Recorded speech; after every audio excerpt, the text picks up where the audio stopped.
औज़ु बिल्लाहि मिनश शैतानिर रजीम बिस्मिल्लाहिर रहमानिर रहीम। अल्लाह जल्ल शानहू दे नाम दे नाल अल्हम्दुलिल्लाहि रब्बिल आलमीन वल आक़िबतु लिल मुत्तकीन अस्सलातु वस्सलामु अला रसूलिहिल करीम। दोस्तों अस्सलाम वालेकुम। मैं डॉक्टर नसीर कालों CNP ਦੇ ਪਲੇਟਫਾਰਮ ਤੋਂ ਤੁਹਾਡੀ ਖਿਦਮਤ 'ਚ ਹਾਜ਼ਰ ਹਾਂ। ਅੱਜ ਦਾ ਟੌਪਿਕ ਜਿਹੜਾ ਵੇ ਉਹ मैं समझ रहा कि मुहर्रम के मुतलक है। मुहर्रम शुरू हो गया है तो मुहर्रम के उत्ते ही अज का टॉपिक कर लिता जाए। दोस्तों साडा बीइंग मुस्लिम साडा इस्लामी साल जिहड़ा शुरू हुंदा वो यकम मुहर्रम तो शुरू हुंदा और मुहर्रम बहुत ही अहम एक महीना में, क्योंकि बहुत सारे ऐसे वाकयात हुए हैं जिहड़े साडे दीन वास्ते दीन विच बड़ा उन्होंने मसाइल पैदा किए। यकम मुहर्रम नूं जनाब सैयदना उमर फारूक रजी अल्लाह तआला अन्हु शहीद होए सन। ये वो शख्सियत सन जिन्हां ने बैतुल मकदस नूं फतह कीता सी और मदीना शरीफ तो लग के बैतुल मकदस तक अद्धा सफ़र पैदल और अद्धा सफ़र ऊँटनी ते कीता। ये तकरीबन कोई 4000 किलोमीटर शायद सफ़र बनता वे। तुसी अगों अंदाज़ा कर लो कि किन्ना सफ़र सीगा जिहड़ा इन्हां ने पैदल कीता दिन रात चल के। लेकिन उस मर्द मुजाहिद खलीफा दोयम और उन्हां दा नाम ही एक ऐसा अज़मत वाला नाम सी,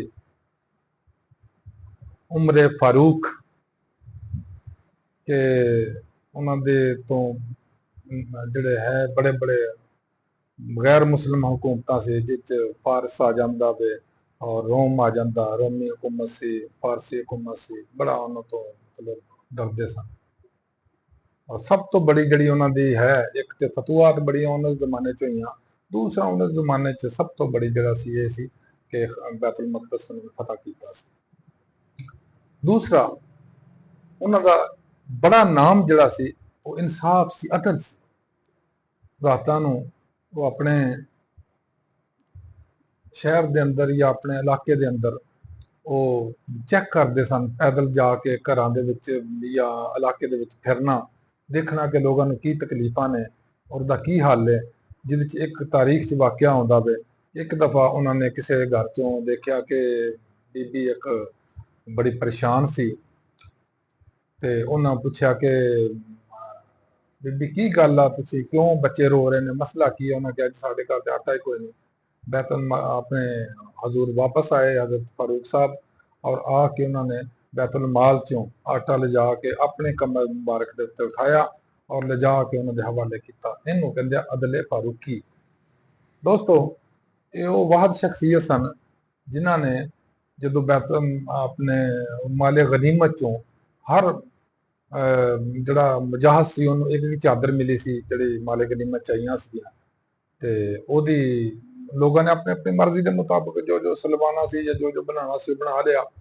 हज़रत उमर फारूक ने एक कुर्ता बनाया तो एक उन साहबी ने ही उन्होंने इतराज़ कर दिता कि हज़रत जी तुसीं ये दसो कि तुहाडी एक चादर ना तुहाडा कपड़ा नहीं सी बन सकता, कमीज़ नहीं सी बन सकती, तुसां किस तरह बनाई? उन्हें कहा नहीं एक ना नहीं बनाई, दोवां ना बनी। उन्हें दूसरा इतराज़ किया कि तुहाडे कोल दूसरी कित्थों आई जो बाकी सारिआं नूं एक मिली सी। ते मेरे बादशाह ने फरमाया कि दूसरी मेरे बेटे दी सी और बेटे नूं कहा तू जवाब दे बेटे। और बेटे ने कहा कि दूसरी चादर मेरी सी जिहड़ी मैं उन्होंने अपने बाप नूं दे दी कि तुसीं इहदा सिलाई कर। यानी ये सी इंसाफ दा हाल।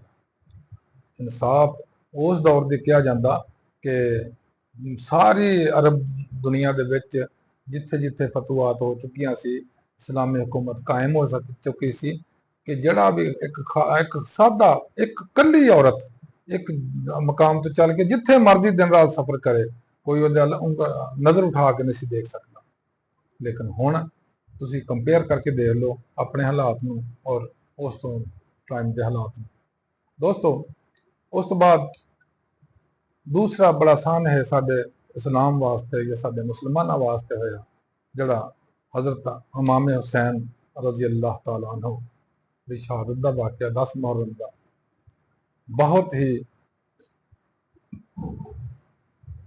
ही काबिल मतलब दुख ये वाक़या वा जिन्हें मुस्लिम उम्मा नूं तकसीम करके रख दिता।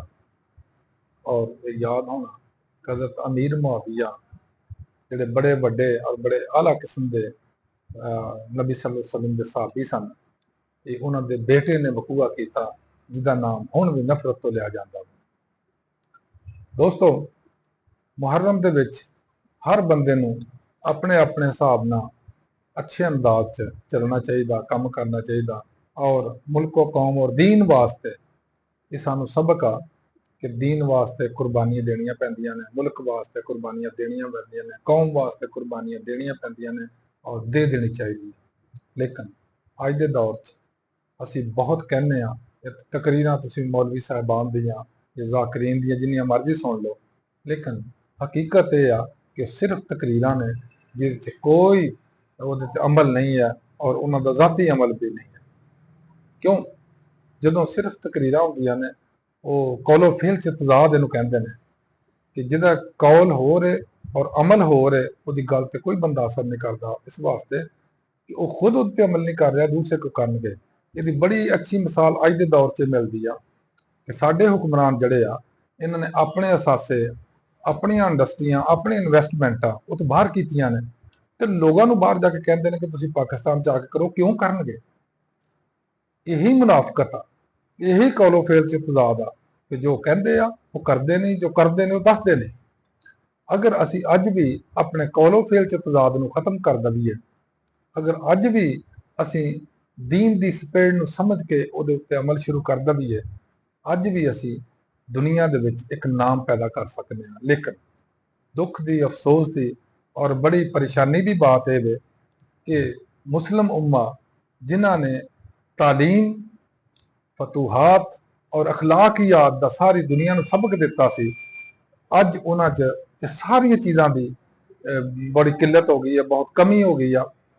जदों कि साडे दीन दे उत्ते अमल करदा होया वैस्ट ने, मगरब ने, जिन्हां नूं असीं काफर कहने या गैर मुस्लिम कहने, उन्होंने साडे दीन ते, साडे कुरान ते, साडे रसूल सल्लल्लाहु अलैहि वसल्लम दी सुन्नत और हदीस मुबारक उत्ते अमल करके इतनी तरक्की कर ली है, इतनी तरक्की कर ली है, वो साडे तो बहुत अगे चले गया।